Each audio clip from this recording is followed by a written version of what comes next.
ఆ రోజు శ్రీమఠంలో చాలా గందరగోళంగా ఉంది. పరమాచార్య స్వామి వారు ఎక్కడా కనపడలేదు.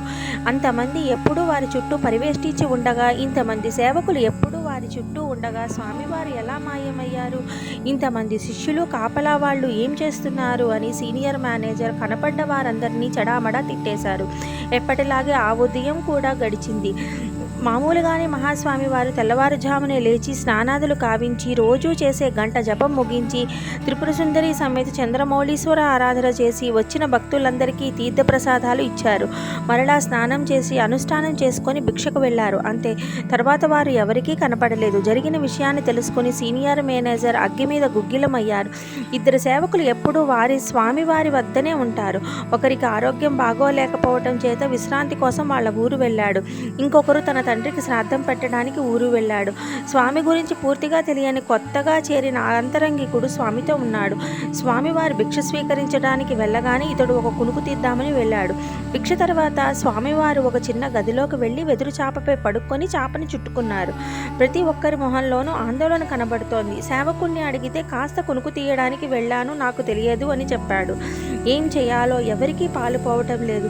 విషయాల్ని అందరికీ తెలిపి అందరినీ ఇబ్బంది పెట్టలేరు. అలాగని స్వామివారు ఎక్కడున్నారో వెతకకుండా ఊరికే కూర్చోను లేరు. స్వామివారు అలా చాపలో చుట్టేసుకుని ఉన్నారని ఎవరూ ఊహించలేకపోయారు. చివరికి సాయంత్రం 5:30కి అనుష్ఠానం కోసం స్వామివారు లేచి వచ్చారు. చంద్రమౌళీశ్వర పూజామందిరంలో వచ్చి భక్తులకు దర్శనమిచ్చారు. అప్పుడు అందరూ ఊపిరి పీల్చుకోగలిగారు. అంతలోనే చాలా జరిగిపోయింది. ఆ కొత్తగా వచ్చిన ఆంతరింగుడికి మేనేజర్ చేతిలో దెబ్బలు పడ్డాయి. ఒక ముసలావిడ వినాయకుడికి మొక్కుకుంది, స్వామివారు సురక్షితంగా ఉండాలి, నీ గుడి ముందు 108 కొబ్బరికాయలు కొడతాను అని. అమ్మా కామాక్షి, నీకు పాలాభిషేకం చేయిస్తాను తల్లి, పరమాచార్య స్వామి వారిని తీసుకొని రా అని ఒక ఆవిడ మొక్కుకుంది. ఇంకొక ఆవిడ ఏడుకొండల వాడికి మొక్కుకుంది. మహాస్వామి వారిని చూడగానే సీనియర్ మేనేజర్ పరుగున వెళ్ళి సాష్టాంగపడి ఆనందంతో జరిగిన విషయం చెప్పారు.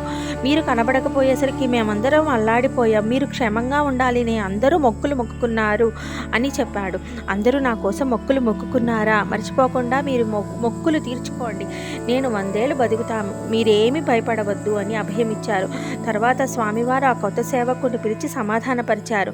నీకు తగిలిన దెబ్బలు మధ్యాహ్నం పూట పడుకున్నందుకు కొట్టారని భావించు అని ఏవేవో విషయాలు చెప్పి పాత సంఘటనలు చెప్పి అతన్ని ఉల్లాసపరిచారు.